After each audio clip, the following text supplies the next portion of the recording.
Damos la bienvenida a quienes nos escuchan a esta edición especial de Punto Data, una producción del proyecto Busca Ruidos. Ujú. Hoy entramos ya en el cuarto episodio de esta serie dedicada a la historia de Irán. Venimos de analizar décadas de autocracia monárquica y hoy nos centramos en una década inmensamente transformadora. Totalmente. Hablamos de la Revolución Islámica y la consolidación de la República, un periodo que va desde 1979 hasta 1989. Eso es. Y para situarnos hay que entender el vacío de poder absoluto que había al principio. Claro, porque en enero de 1979 el Shah abandona el país tras meses de protestas masivas, terminando así con su proyecto de occidentalización forzosa. Y apenas unas semanas después, en febrero, el ayatolá Ruhollah Khomeini regresa de su exilio. Se encuentra un país muy fracturado, pero con una movilización social histórica. Y hay un detalle que es súper interesante de esos primeros días. Khomeini aterriza en la capital, en Teherán. Todo el mundo está en las calles, euforia total. Pero no asume el control desde ahí. No lo hace. Se va a otra ciudad. Exacto.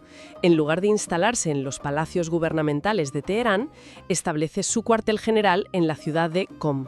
¿Cómo? Sí, Qom, que está situada al sur de la capital. Y no es un destino al azar. Es el centro teológico y académico más importante del país para el Islam chiita. Es como el epicentro religioso, ¿no? Correcto. Es un lugar clave de peregrinación y de estudio. Y desde allí, de manera muy metódica, empieza a orquestar la toma del aparato del Estado. Y el motor de esa toma de poder se resume en un concepto que lo cambia todo. El Velayat Efaqi, que para quienes nos escuchan lo pronunciaríamos algo así como Velayat Efaqi. Exactamente. Velayat Efaqi. Es la piedra angular del nuevo sistema. A ver, detengámonos aquí un momento porque este término es vital. ¿Qué significa exactamente y por qué es un terremoto teológico tan inmenso? Pues la traducción literal nos da la pista. Velayat significa tutela, custodia o guía. Ujú. Y Faqih se refiere a un jurista experto en la ley islámica. Por lo tanto, es la tutela del jurista islámico. Claro. Históricamente, esto fue una ruptura brutal con la tradición chiita. Durante siglos, el clero en Irán había practicado lo que llamamos quietismo político. Es decir, no meterse en política. Eso es. Toleraban a los monarcas para evitar la anarquía y se mantenían al margen de gobernar. Todo esto mientras esperaban el regreso del 12º imán. Que es esta figura mesiánica en estado de ocultación, ¿verdad? Exacto. Una figura que regresará al final de los tiempos. Así que hasta entonces el clero tradicionalmente solo supervisaba asuntos menores. Viudas, huérfanos, testamentos. Pero el poder duro, el Estado, se lo dejaban a los reyes. Totalmente. Pero aquí entra la innovación de Khomeini, desarrollada durante sus años de exilio en la ciudad iraquí de Nayaf. Él argumentó que el clero no podía sentarse a esperar. Claro, no podían quedarse de brazos cruzados. No. Para evitar la tiranía, los juristas debían asumir el control total, político y profano. Eran la única forma de aplicar verdaderamente la ley divina. O sea, pasan de consejeros a tener la misma autoridad que el propio profeta. De un plumazo. Y lo blindaron por escrito en la nueva Constitución. Sí, hablemos de eso. Se forma una asamblea de expertos tras la caída del Shah, dominada por el clero, y el artículo 5 de esa Constitución es una barbaridad política. Es el artículo que consagra el poder supremo del Velayat Efaqi. Lo sitúa por encima del presidente y del parlamento, que en Irán se conoce como el mayés. El mayés. Y lo más fuerte es que no rinde cuentas a nadie. A nadie. Se crea un Estado dual. Por un lado, instituciones republicanas con elecciones y por otro, una superestructura teocrática con control total. Pero a ver, la revolución no la hizo solo Khomeini. Había marxistas, estudiantes, intelectuales laicos, comerciantes. Todos querían echar al Shah. Sí, era una coalición inmensa. ¿Cómo reaccionan cuando el clero acapara todo? Pues con resistencia. Pero la respuesta del Estado fue implacable. Para consolidar este régimen, crearon herramientas como los tribunales revolucionarios y la Guardia Revolucionaria. Los famosos Pasdarán. Exacto, Sepae Pasdarán, los guardianes. Con este aparato de seguridad empezaron a marginar y ejecutar a sus antiguos aliados. Cayeron grupos de la izquierda marxista, como el Partido Comunista Tude, que se pronuncia Tude, y grupos como los Fadayán. Y no solo laicos o marxistas. Ojo a esto, la represión llegó a sectores de la propia religión. Es verdad. Clérigos moderados de alto rango. El caso más claro es el del influyente ayatolá Shariat Madari. Se oponía a que la religión acaparara el Estado. fue marginado y puesto bajo arresto domiciliario. No había espacio para la disidencia. Y en medio de esta tensión interna, la situación choca con la geopolítica en noviembre de 1979. La famosa crisis de los rehenes. Visto desde hoy, asaltar una embajada parece suicida, pero en las calles de Teherán había un miedo histórico muy real. Totalmente real. El detonante es cuando Estados Unidos permite la entrada del Shah exiliado para recibir tratamiento médico. Y la gente en Irán no vio eso como un gesto humanitario. Para nada. ¿Vieron el fantasma de 1953? Hay que recordar que en 1953 la CIA orquestó un golpe de Estado en Irán para devolverle el poder al Shah. Derrocando al primer ministro Mossadegh. Eso es. Así que el terror era que la historia se repitiera, que Estados Unidos usara su embajada para organizar otro golpe y destruir la revolución. Ese pánico desata todo. 400 estudiantes universitarios asaltan la embajada y toman a 52 rehenes durante 444 días. Pero más allá del drama internacional, el ala dura del clero usó esto para hacer limpieza en casa. Forzaron la dimisión del primer ministro provisional. Sí, Mehdi Basargan era un moderado que intentaba encauzar esto hacia algo más democrático.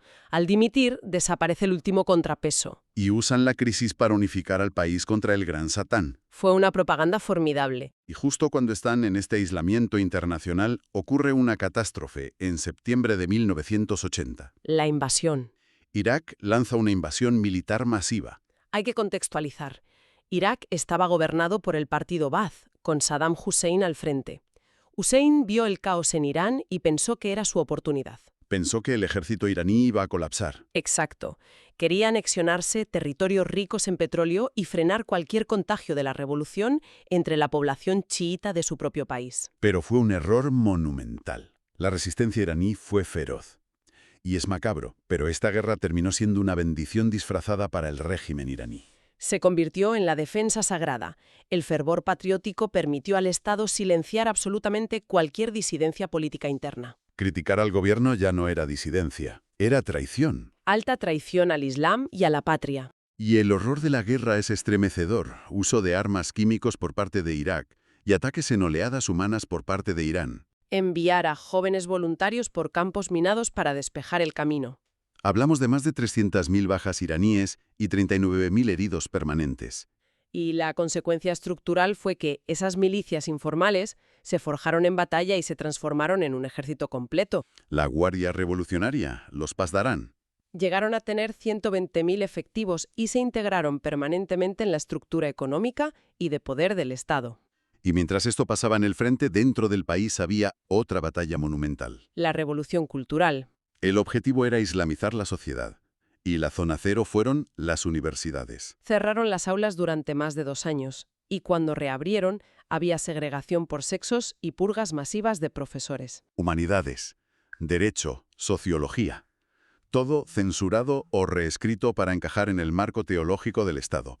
Y claro, un retroceso brutal en derechos civiles. Se redujo la edad legal de matrimonio para las mujeres, se reinstauró la poligamia y se impuso el código de vestimenta. El uso obligatorio del velo islámico y del chador, esa prenda tradicional que cubre todo el cuerpo. Pero aquí, fíjate, ocurre una de las grandes paradojas de esta década. Sí, los datos sociológicos son súper contraintuitivos. Antes, en la época del Shah, muchas familias rurales y muy religiosas no enviaban a sus hijas a las escuelas porque las veían laicas y peligrosas. Lo que perpetuaba un analfabetismo femenino rural altísimo. Eso es. Pero cuando el nuevo régimen impone la segregación y el velo, estas familias cambian de percepción. Sintieron que el entorno estatal ahora era moralmente seguro. Exactamente, seguro. Y el resultado fue una democratización masiva del acceso a la educación para estas niñas rurales. Con los años llegaron a ser la mayoría de los estudiantes universitarios. Es fascinante. Un sistema diseñado para restringir el papel de la mujer acaba creando a las generaciones femeninas más educadas de la historia del país. Una paradoja total. Y así llegamos al final de la década, entre 1988 y 1989. En julio de 1988, Irán acepta la resolución 598 de la ONU. Un alto al fuego sin vencedor claro, tras 8 años de matanza. Khomeini lo describió como beber de una copa de veneno. Pero la supervivencia del régimen dependía de parar la guerra. Y un año después, en el 89, Khomeini estaba gravemente enfermo. Y tenían un problema legal gigante para la sucesión. La Constitución exigía que el nuevo líder supremo fuera un marjé. Es decir, la máxima autoridad teológica. Sí, pero no tenían a nadie con ese perfil que fuera afín a la línea dura del régimen. Así que cambian las reglas del juego. Modificaron la Constitución para eliminar ese requisito. Bajaron el listón religioso para que Ali Jamenei pudiera asumir el cargo. Y consagraron el Velayat Efakib absoluto. Ese absoluto es la clave. Significa que el líder supremo puede sobrepasar la propia ley islámica si el interés del Estado lo requiere. La supervivencia del Estado por encima de todo. Exactamente. Con la muerte de Khomeini en 1989 se cierra este capítulo. Si recapitulamos lo que hemos analizado hoy, vemos tres grandes pilares que sostuvieron esta metamorfosis. Primero, la instauración del Velayat Efakib, que otorgó al clero un poder inédito. Segundo, cómo la crisis de los rehenes y la brutal guerra con Irak sirvieron de crisol para silenciar la oposición y consolidar las instituciones revolucionarias. Y tercero, esa remodelación cultural, especialmente en la educación y los roles de género, con todas sus enormes contradicciones. Y así, agradecemos a nuestra audiencia por acompañarnos en este recorrido analítico. Invitamos a quienes nos escuchan a suscribirse al podcast Punto Data para no perderse el próximo y último episodio de esta serie especial. Muchas gracias y un saludo. Hasta la próxima.